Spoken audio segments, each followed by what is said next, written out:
सज्जनों, लॉकडाउन भी एक साधना बन गई है और समय निरंतर आगे बढ़ता जा रहा है। सारी भारत स्तर की और वैश्विक स्तर की सूचनाएं आप लोगों के पास हैं। बस यही प्रार्थना परमात्मा से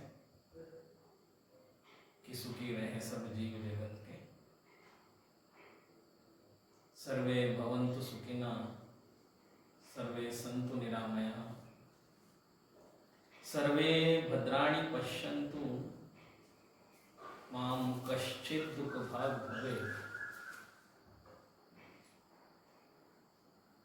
जितने लोग भूखे हैं उनको समय पर रोटी मिल जाए,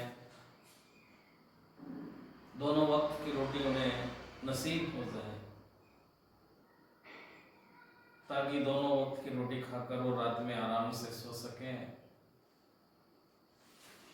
और सुबह फिर आँख खुलें तो उन्हें परमात्मा का दर्शन हो सके।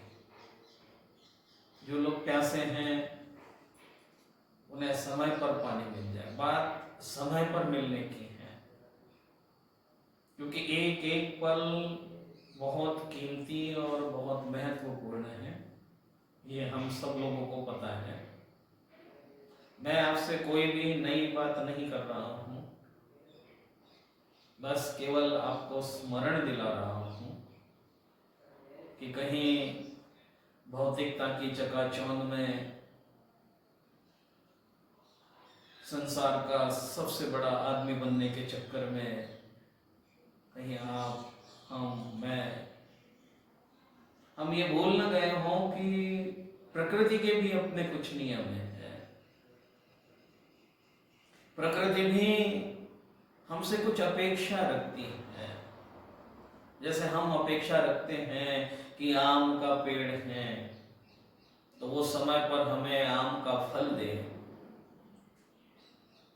आम के पेड़ से आम के फल की उम्मीद जैसे हम तमाम लोगों को हैं, ऐसे हम तमाम लोगों से उस आम के पेड़ को भी कुछ उम्मीद है। और उस उम्मीद पर हमें भी खरा उतरना चाहिए। जिस राष्ट्र में, जिस देश में हम रहते हैं, उस देश ने हमें आज तक दिया ही दिया है। क्या नहीं दिया? हमें खुशियां दी, हमें भौतिक सामग्री दी, इतना बड़ा परिवार हमारे हाथों में दिया। क्या नहीं दिया? आप सोचे विचार करें। इस देश ने आपको, मुझे, हम सबको क्या नहीं दिया? सब कुछ दिया। लेकिन आज वक्त आया है, हमें चिंतन करना होगा कि हमने इस देश को क्या दिया। हमने इस धरती माँ से सब कुछ लिया, हमने इस धरती माँ को क्या दिया?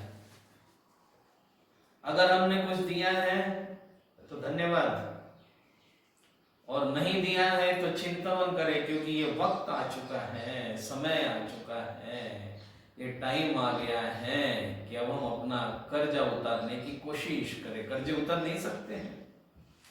माता पिता के ऋण, धरती माँ के ऋण, गुरुओं के ऋण उतर नहीं सकते हैं, लेकिन प्रयत्न करना चाहिए।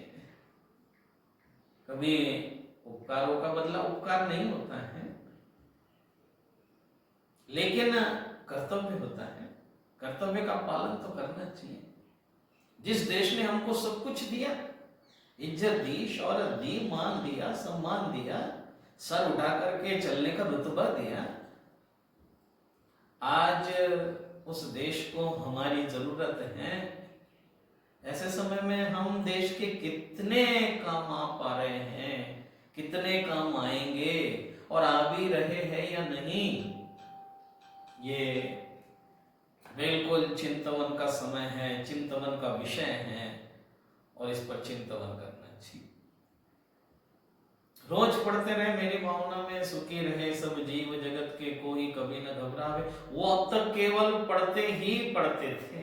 अब रियल में कुछ लोगों को हम अपनी क्षमताओं से सुखी बना दें, उनकी घबराहट को दूर कर दें, उनके मन में जो भय, उनके मन में जो डर उत्पन्न हुआ है उससे उन्हें राहत दिला दे। कोई ऐसा साहसिक पराक्रमी कार्य अब हमें करना चाहिए।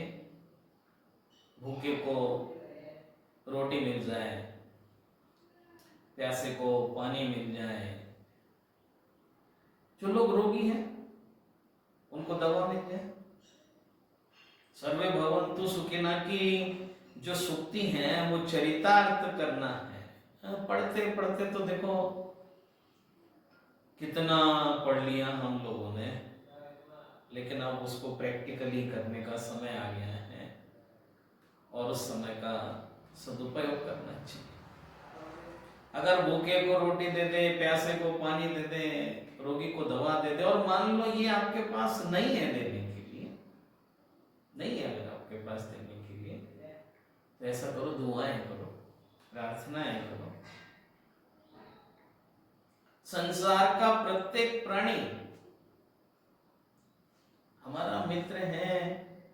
ऐसी भावनाएं लेकर के अगर हम आगे बढ़ेंगे तो निश्चित विजय भी होगी हमारी, हमें सफलता है भी मिलेगी, निश्चित सफलता है मिलेगी। बट आज चिंतन करना है कि मेरा कर्तव्य क्या है,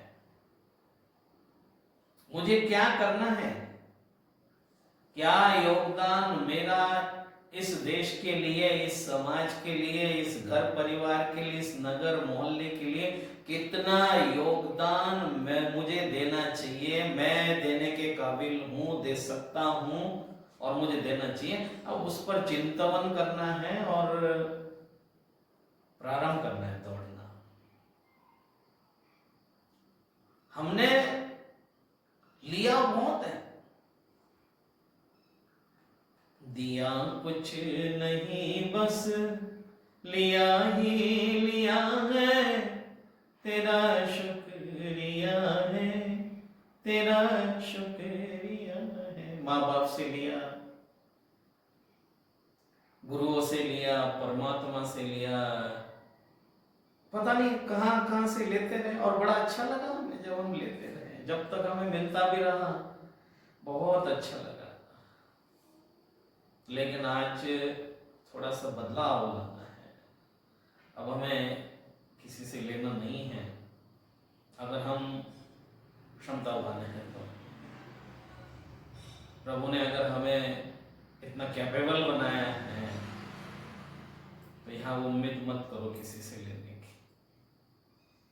जो आप आज कर सकते हैं देश के लिए, राष्ट्र के लिए, समाज के लिए, पूरी जनता के लिए, पूरे विश्व के लिए, अगर आपको जितना ज्यादा क्षमतावान बनाया है उसने, उसका धन्यवाद करो। और उस धन्यवाद करने के बाद बस निकल पड़ो राह पर।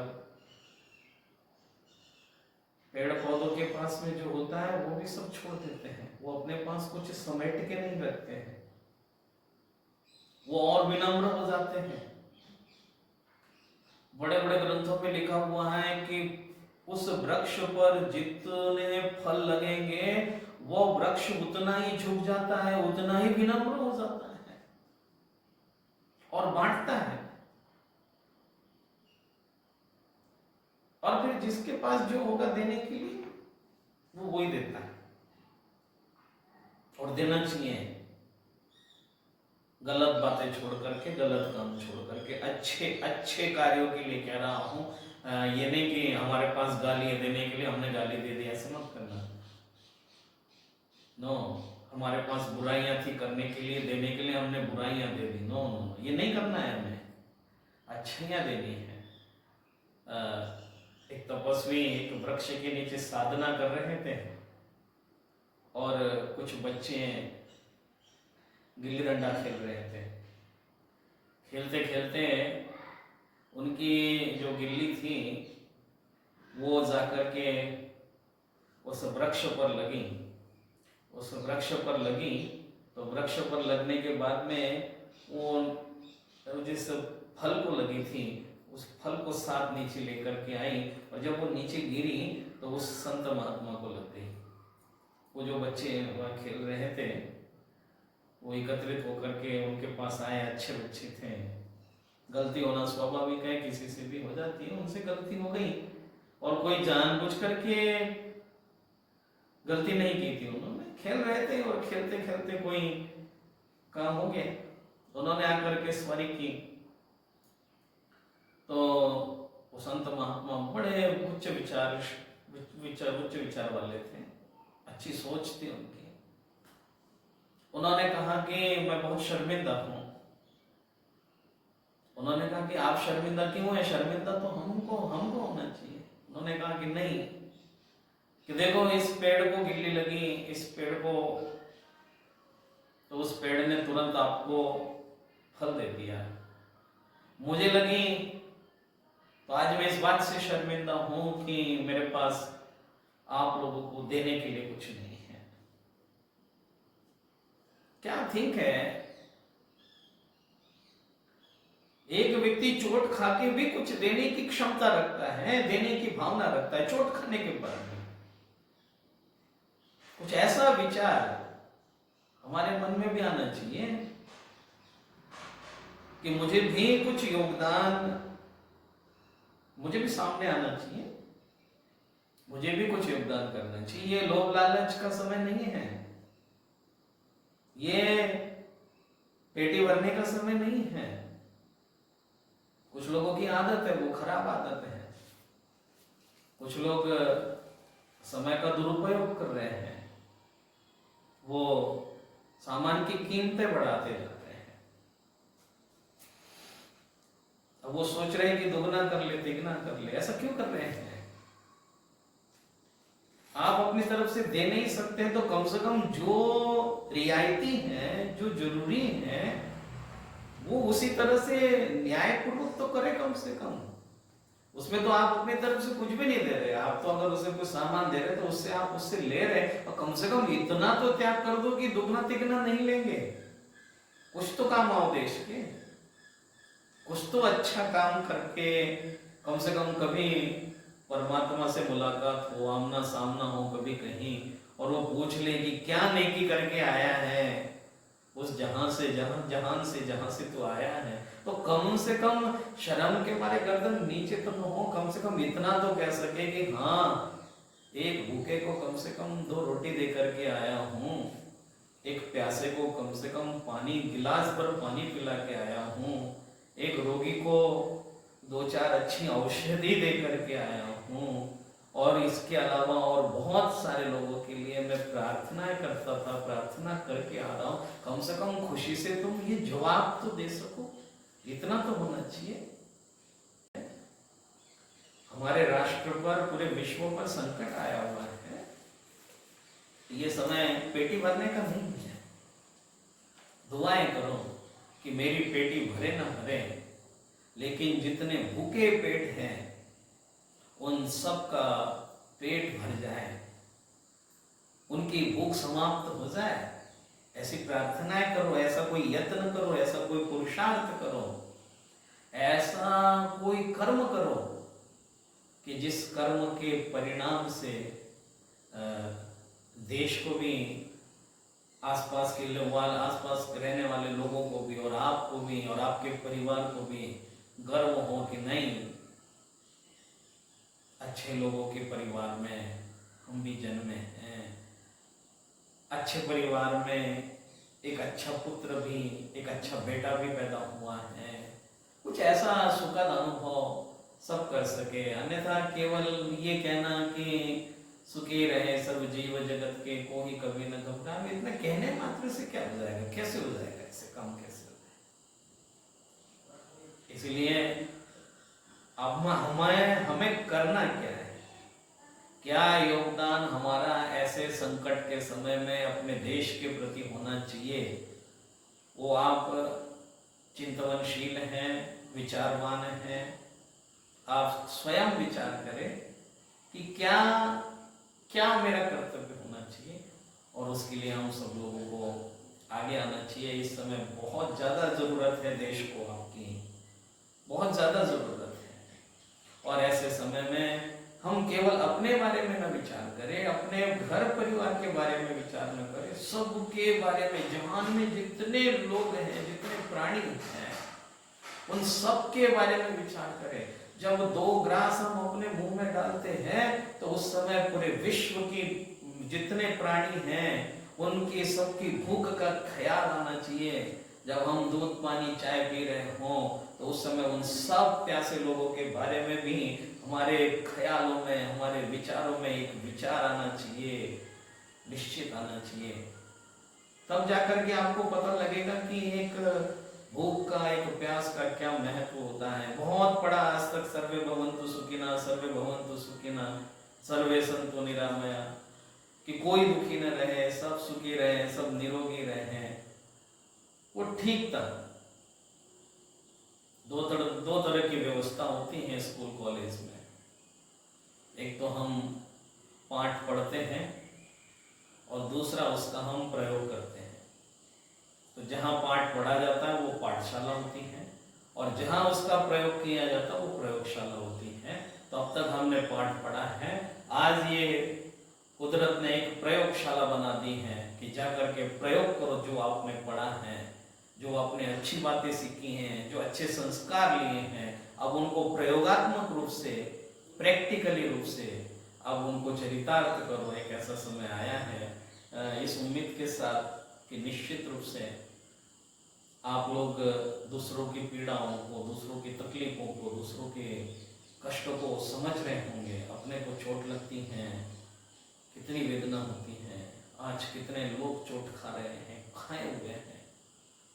ऐसे समय में हम सामने आए, ये लॉकडाउन 2 चल रहा है और उसमें भी लगभग आज का 8वां दिवस है। और जैसा कि लॉकडाउन 2 में हमें लगभग 19 दिन तक रहना है, 3 मई तक की घोषणा की हुई है प्रधानमंत्री जी ने। अब उसमें भी अभी और लगभग 11 दिन का समय बाकी है, और आगे हम प्रार्थना करेंगे कि परमात्मा इस संकट को यही समाप्त कर दे, और हमारा देश जिस तरह से, हमारा ये पूरा विश्व जिस तरह से खुशहाली से जीवन जी रहा था, पुनः उस खुशहाली की रफ्तार हम धीरे धीरे आगे बढ़ाएंगे, और उस रफ्तार से दौड़ते हुए फिर उन खुशियों को फिर वापस ले आएंगे। इस पवित्र भावना के साथ सब लोग अपने में कितनी क्षमता है, हम क्या कर सकते हैं, कितना योगदान दे सकते हैं, उस पर चिंतन करें और देश के काम आए, सबके काम आए। निश्चित रूप से परमात्मा आपकी रक्षा करें।